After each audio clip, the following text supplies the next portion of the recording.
ವೇದಿಕೆ ಮೇಲೆ ಬರಬೇಕು. ಧನ್ವೀರ್ ಅವ್ರು ಬರಬೇಕು. ಸತೀಶ್ ನೀನಾಸಂ ಅವ್ರು ಕೂಡ ವೇದಿಕೆಯನ್ನು ಅಲಂಕರಿಸಬೇಕು. ನಮ್ಮ ಚಿಕ್ಕಣ್ಣ ಅವ್ರು ಕೂಡ ವೇದಿಕೆಯನ್ನು ಅಲಂಕರಿಸಬೇಕು. ಶಿವರಾಜ್ KR ಪೇಟೆ ಅವರು ಕೂಡ ವೇದಿಕೆಯನ್ನು ಅಲಂಕರಿಸಬೇಕು. ಅಂಡ್ ಯಶಸ್ ಸೂರ್ಯ ಅವರು ಕೂಡ ವೇದಿಕೆಯನ್ನು ಅಲಂಕರಿಸಬೇಕು. ಜೊತೆಗೆ ಕೀರ್ತಿ ರಾಜ್ ಅವ್ರನ್ನ ಕೂಡ ನಾವು ವೇದಿಕೆ ಮೇಲೆ ಬರ್ಮಾಡ್ಕೊಳ್ತಾ ಇದ್ದೀವಿ.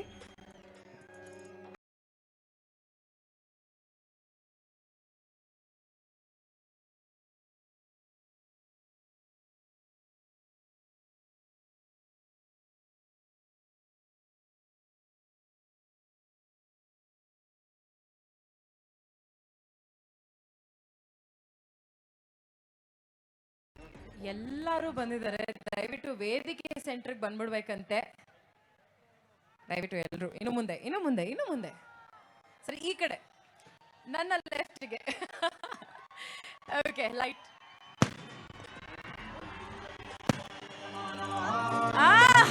ವೇದಿಕೆಗೆ ಈಗ ಆಕ್ಚುಲಿ ಕಡೆ ಬಂದಿರೋದು ನಮ್ಮ ಗಜಪಡೆಯನ್ನ ನೋಡಿ.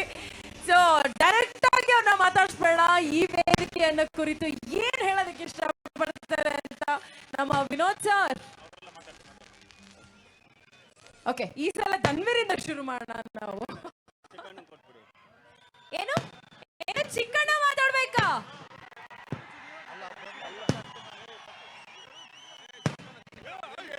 ಜೊತೆಗೆ ನಮ್ಮ ತರುಣ್ ಸುಧೀರ್ ಸರ್ ಅವರು ಕೂಡ ವೇದಿಕೆ ಮೇಲೆ ಬರಬೇಕು ಅಂತ ಕೇಳ್ಕೊಳ್ತೀನಿ.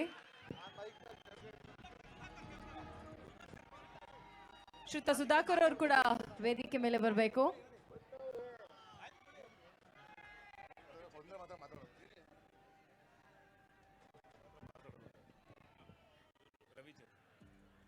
ಅಂಡ್ ನಮ್ಮ ರವಿ ಚೇತನ್ ಸರ್ ಅವರು ಕೂಡ ವೇದಿಕೆ ಮೇಲೆ ಬರಬೇಕು ಅಂತ ಕೇಳ್ಕೊಳ್ತೀನಿ.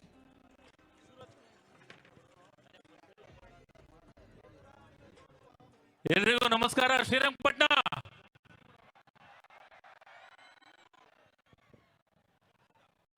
ಇವತ್ತು ಶ್ರೀರಂಗಪಟ್ಟಣದಲ್ಲಿ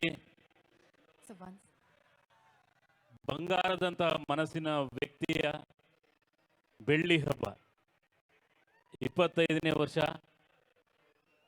ಇದು 75 ವರ್ಷ ಆಗಲಿ 125 ವರ್ಷ ಆಗಲಿ,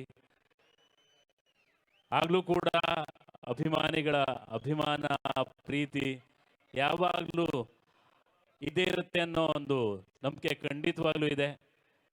ಈ ಆಲದ ಮರ ಯಾವಾಗಲೂ ಗಟ್ಟಿಯಾಗಿ ನಿಂತಿರುತ್ತೆ, ಆದರೆ ಬೇರೆ ಯಾವಾಗಲೂ ಗಟ್ಟಿಯಾಗಿರುತ್ತೆ. ಯಾಕಂದರೆ ಸಾವಿರಾರು ಪಕ್ಷಿಗಳಿಗೆ ನೆಲೆ ಕೊಟ್ಟಿರ್ತಕ್ಕಂತಹ ಒಂದು ಆಲದ ಮರ ಇದು. ತುಂಬ ಜನ ಮಾತಾಡಬೇಕು, ಹಾಗಾಗಿ ನಾನು ಒಂದೆರಡು ಲೈನ್ ಹಾಡ್ಬಿಡ್ತೀನಿ.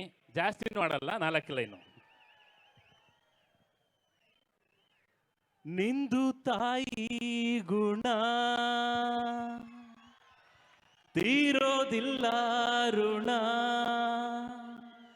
ನೀನು ನಮ್ಮ ಪಾಲಿಗೆ ಎಂದು ದೇವ್ರಯ್ಯ.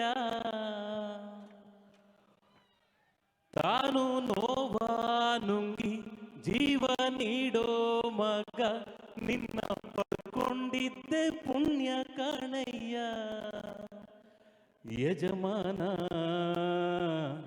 ಯಜಮಾನ ನೀನಮ್ಮ ಯಜಮಾನ. Thank you. ಬಿಲೇಟೆಡ್ ಆಗಿ ಮತ್ತೊಮ್ಮೆ ದರ್ಶನ್ ಸರ್ಗೆ ಹುಟ್ಟುಹಬ್ಬದ ಹಾರ್ದಿಕ ಶುಭಾಶಯಗಳು. Thank you Srirangapatna. Thank you. ಈಗ ನೆಕ್ಸ್ಟ್ ಯಾರು ಮಾತಾಡ್ತಾರೆ ಅನ್ನೋದು